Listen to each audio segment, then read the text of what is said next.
সব সময় ইস্তিগফার করলে আপনি মুস্তাজাবুদ দাওয়া হয়ে যাবেন। কি হয়ে যাবেন? মানে দোয়া করলেই কবুল করবে কে? মুস্তাজাবুদ দাওয়া, এই টার্মিনোলজি, এই পরিভাষাটা কি আজকে প্রথম শুনলেন? জি জি জি। খেয়াল রাখবেন, মুস্তাজাবুদ দাওয়া মানে এমন ব্যক্তি, যেই ব্যক্তি দোয়া করতে দেরি কিন্তু দোয়া কবুল হতে দেরি হয়।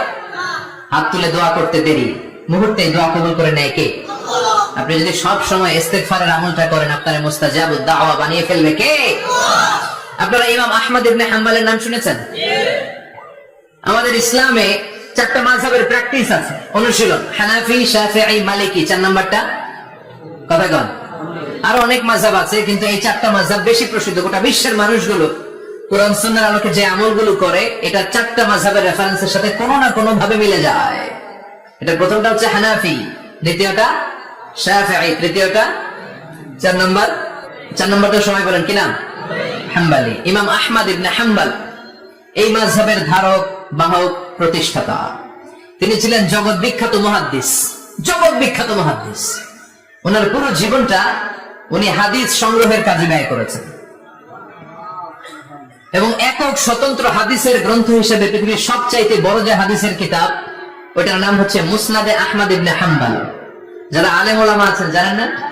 মুসনাদে আহমদ ইবনে হাম্বল, এটার মধ্যে প্রায় 40,000 হাদিসের কম্পাইলেশন আছে। সুবহানাল্লাহ বলেন। এত বিশাল হাদিসের গ্রন্থের রচয়িতা। ওনার শেষ জীবনে উনি হাদিস সংগ্রহের জন্য সফর করতেন। শীতের এক রাতে তিনি সফরে বেরিয়েছেন। এক মসজিদে মাগরিব আর এশার সালাত পড়ে তিনি ভাবলেন ফজরের সালাতে এই মসজিদে পড়ে সকালবেলা বেরোবো, যেহেতু বাইরে শীত, কই আর যাবো। ব্যাগ থেকে কাঁথা বের করে হাদিস পড়তে শুরু করেছেন, আর ভাবলেন হাদিস পড়তে পড়তে রাতটা কাটিয়ে দিব।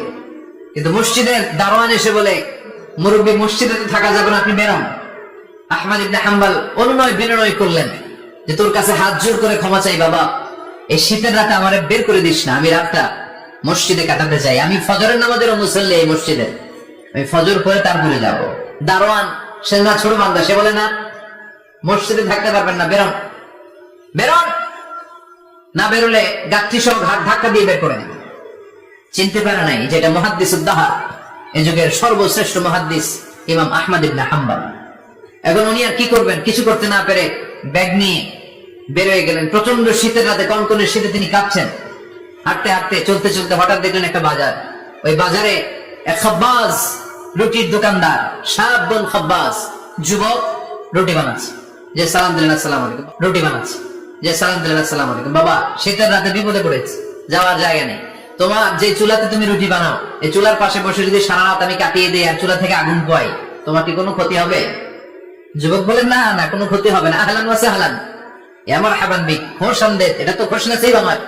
আপনি আগুন পোহালে আমার সমস্যা কি? আসেন।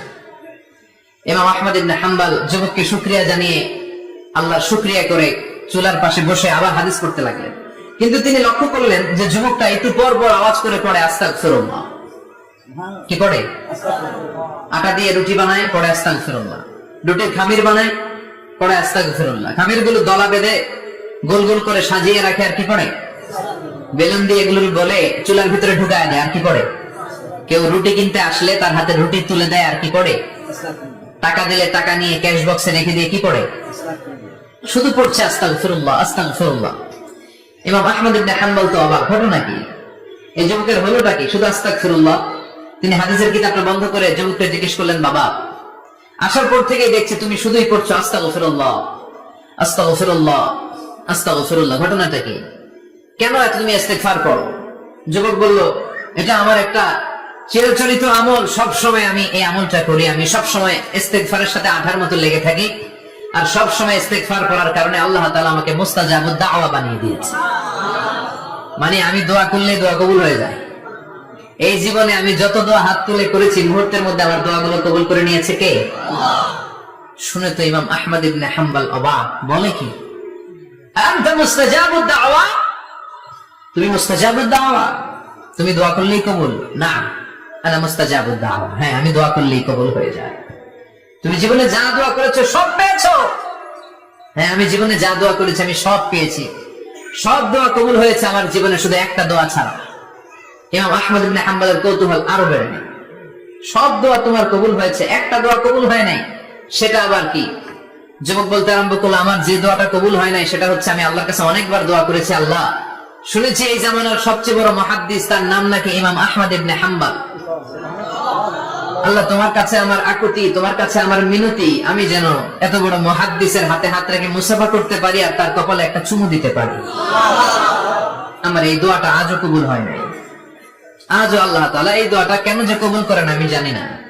একথা শুনে ইমাম আহমদ ইবনে হাম্বল আবেগপ্রবণ হয়ে গেলেন, আর নিজেকে ধরে রাখতে পারলেন না, চোখের পানি ছেড়ে দিলেন আর বললেন, ইয়া শাব, হে যুবক, আহমদ ইবনে হাম্বলের সাথে দেখা করার জন্য তোমার আহমদ ইবনে হাম্বলের দরবারে যাওয়ার দরকার নাই, তোমার এই দোয়াটা আল্লাহ কবুল করে নিয়েছে। আহমদ ইবনে হাম্বল দেখা দেওয়ার জন্য তোমার দরবারে ছুটে এসেছে। আনা আহমদ ইবনে হাম্বল মুহাদ্দিসুদ দাহর, আমি হচ্ছে আহমদ ইবনে হাম্বল। যুবক নিজেকে ধরে রাখতে পারে না, চোখের পানি ছেড়ে দিয়ে ওই যুগের সবচাইতে বড় মুহাদ্দিসকে জড়িয়ে ধরে হাতের মধ্যে হাত রেখে মুসাফা করে আহমদ ইবনে হাম্বলের কপালে চুমুকে দেয়। আর আহমদ ইবনে হাম্বলের কাছে দোয়া চেয়ে বলল, ও ইমাম, রব্বুল আলামিন আমার জীবনের কোন দোয়া আজকে আর বাকি রেখে দেন নাই, এই যে এই দোয়াটা বাকি ছিল এই দোয়াটাও আল্লাহ কবুল করে নিয়েছে। এই দোয়াটাও কবুল, মুস্তাজাবুদ দাওয়া। আপনি সবসময় যদি ইস্তিগফারের সাথে আঠার মতো লেগে থাকতে পারেন, আপনি দোয়া করা মাত্র দোয়া কবুল করে নেবে কে? এজন্য সব সময় অবসরে বসে আছেন, বাস স্টেশনে বসে আছেন, সিএনজিতে চড়ে এক জায়গা থেকে আরেক জায়গায় যাচ্ছেন, বিছানায় শুয়ে আছেন, পড়বেন আস্তাগফিরুল্লাহ। কি করবেন? প্রাণ খুলে মন থেকে আওয়াজ করে সবাই পড়েন আস্তাগফিরুল্লাহ, আবারও পড়েন আস্তাগফিরুল্লাহ, চিল্লায় পড়েন আস্তাগফিরুল্লাহ। বিশ্বনবী ইস্তিগফারের অনেকগুলো আলফাজ শিখিয়েছেন, সবচেয়ে সহজ যেটা শিখিয়েছেন সেটার নাম হলো আস্তাগফিরুল্লাহ। বিশ্বনবী জামাতে সালাত শেষে সালাম ফিরিয়ে আওয়াজ করে পড়তেন আল্লাহু আকবার, তারপরে 3 বার পড়তেন আস্তাগফিরুল্লাহ, আস্তাগফিরুল্লাহ, আস্তাগফিরুল্লাহ। পড়ার দরকার আছে না নাই? পড়তে রাজি আছেন তো? সালাম ফেরানোর পরে কি করবেন? নাকি দোয়া করার জন্য পাগল হয়ে যাবেন? আল্লাহুম্মা আমিন ইয়া আরহামার রাহিমিন, আছে না নাই? পাগল হয়ে যায় দোয়া করার জন্য, কিন্তু তাসবিহগুলো পড়তে চায় না। বিশ্বনবী লম্বা তাসবিহ পড়তেন, সালাম ফেরানোর পরে আস্তাগফিরুল্লাহ। পড়তে রাজি আছেন?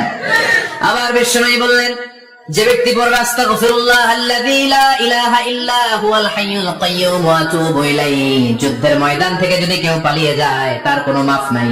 এটা অনেক বড় কবিরা গুনাহ, তাওয়াল্লি মিন ইয়াউমিজ যাহফ, যুদ্ধের ময়দান থেকে পালালেও কোনো মাফ নাই। বিশ্বনবী বলেন, যুদ্ধের ময়দান থেকে পালিয়ে এসেছে কোন মুসলিম সৈনিক, সেও যদি এই আস্তাগফিরুল্লাহ আল্লাযী লা ইলাহা ইল্লা হুয়াল হাইয়ুল কাইয়্যুম ওয়া আতুবু ইলাইহি মন থেকে পড়ে, তার জীবনের গুনাহ আল্লাহ মাফ করে দিবেন। আবার সাইয়েদনা আবু বকর, সহিহ বুখারীর বর্ণনা, বিশ্বনবী বললেন, ইয়া রাসূলুল্লাহ আল্লিমনি দুআআন আদউ বিহি ফি সালাতি, ও নবী আপনি আমারে এমন একটা দোয়া শিক্ষা দেন যে এই দোয়াটা আমি নামাজের মধ্যে করব। বিশ্বনবী বললেন, তুমি নামাজের মধ্যে পড়ো, আল্লাহুম্মা ইন্নী যালামতু নাফসি যুলমান কাসীরা ওয়া লা ইয়াগফিরুয যুনুবা ইল্লা আনতা ফাগফিরলি মাগফিরাতাম মিন ইনদিকা ইন্নাকা আনতাল গফুরুর রহিম। সুবহানাল্লাহ। এটা আমরা বলি দোয়া মাসুরা, এটাও একটা ইস্তিগফার। যেখানে ক্ষমা চাওয়ার কথা আছে ওইটাই ইস্তিগফার, বুঝতে পেরেছেন?